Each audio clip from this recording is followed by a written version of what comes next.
जन्म जन्मांतरों में, वर्तमान के जन्म में या पीछे के जन्म में, बिना कोई दंड भोगे उन वृत्तियों का वो निंदा करके नाश कर रहा है। कितना कृपालु है, हम जान नहीं पाते। हमारे हृदय में वो शब्द जाकर जलन पैदा करते हैं, हम उससे द्वेष कर बैठते हैं। नहीं,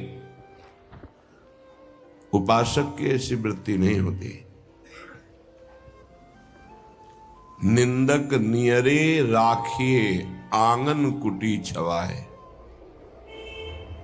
भगवान कृपा करे कि निंदक हमारे पास ही रहे और हमारी एक एक वृत्ति को बड़ी सूक्ष्मता से वो देखें, और जहां उनको त्रुटि लगे वे उसकी निंदा करें, तो हमारा जीवन धन्य हो जाएगा। 5 दिशा बिना किसी साबुन के, बिना किसी पानी के वो हमारे अंतःकरण को निर्मल कर देते हैं। निर्मल करे शोभाए। भगवान की कृपा मनाए जब अपनी निंदा हो, बस उसमें यह देखना है कि यदि वास्तविक जो निंदा की जा रही है वो दोष हमारे अंदर है, निरीक्षण करे। यदि है तो प्रसन्न हो कि भगवान इनकी वाणी में बैठ करके हमारे आंतरिक दोषों को हमें दिखा रहे हैं। धन्यवाद। हम अपने इन दोषों का भगवत भजन के द्वारा नाश करेंगे और आपको प्रणाम करते हैं कि जो हम नहीं देख पा रहे थे आपने देखा और वर्णन किया। यदि ऐसा नहीं है तो निश्चित समझो आपके प्रारब्ध का बिना भोगे वो नाश कर रहा है जो आपकी निंदा कर रहा है। और आपकी आध्यात्मिक उन्नति अवश्य होगी यदि विरोध न करे निंदक का। तो स्तुति प्रशंसा ये बहुत प्रिय लगती है, पर उपासक के भजन वृत्ति का ये नाश करती है, देहाभिमान को पुष्ट करती है, साधन को चौपट करती है।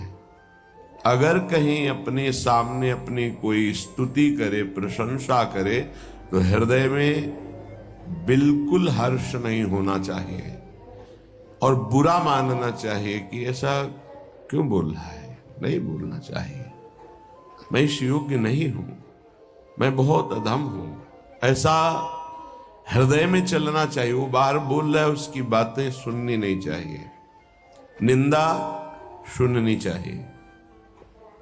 हृदय में जो जलन होगी उससे पाप नष्ट होगा। स्तुति यदि सुनी तो हर्ष होगा, पुण्य नष्ट होंगे, भजन वृत्ति क्षीण होगी, अहंकार पुष्ट होगा। इसीलिए सम्मानम कलयाति घोर गरलम, सम्मान स्तुति प्रशंसा को घोर विष समझे, तभी उपासना परिपक्व होती है। श्रीपाद कह रहे हैं बहुविपत संपत्ति रेवास्तुवा। बहुत तरह की विपत्ति घेर ले, शारीरिक, मानसिक, व्यवहारिक, बेपरवाह रहो।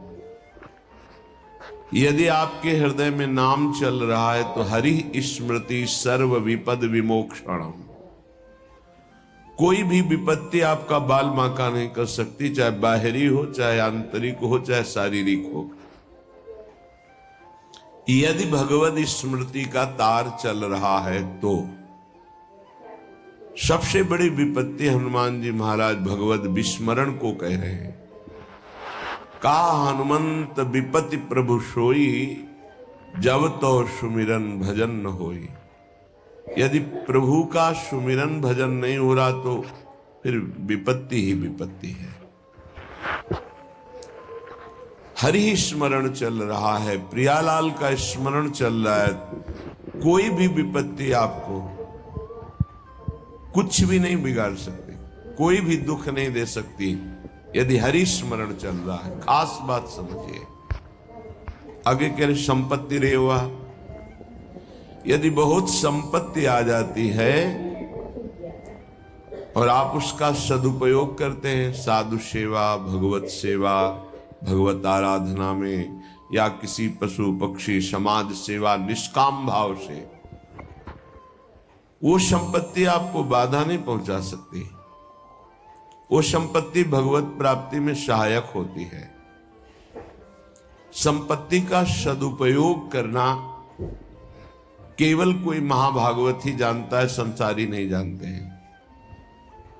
संसारी जनों के हृदय में संपत्ति का प्रयोग अहंकार की पुष्टता और इंद्रियों के भोगों में नष्ट होती है। अहंकार की पुष्टता, हम ऐसा कोई कार्य करेंगे कि विश्व में हमारा नाम हो जाए। अच्छा, ऐसा किया, इतना किया। जहां वो जो संपत्ति का प्रयोग किया, उसका वहीं सुकृत नष्ट हो गया। सही में संपत्ति का प्रयोग भागवत भक्त जन करते हैं।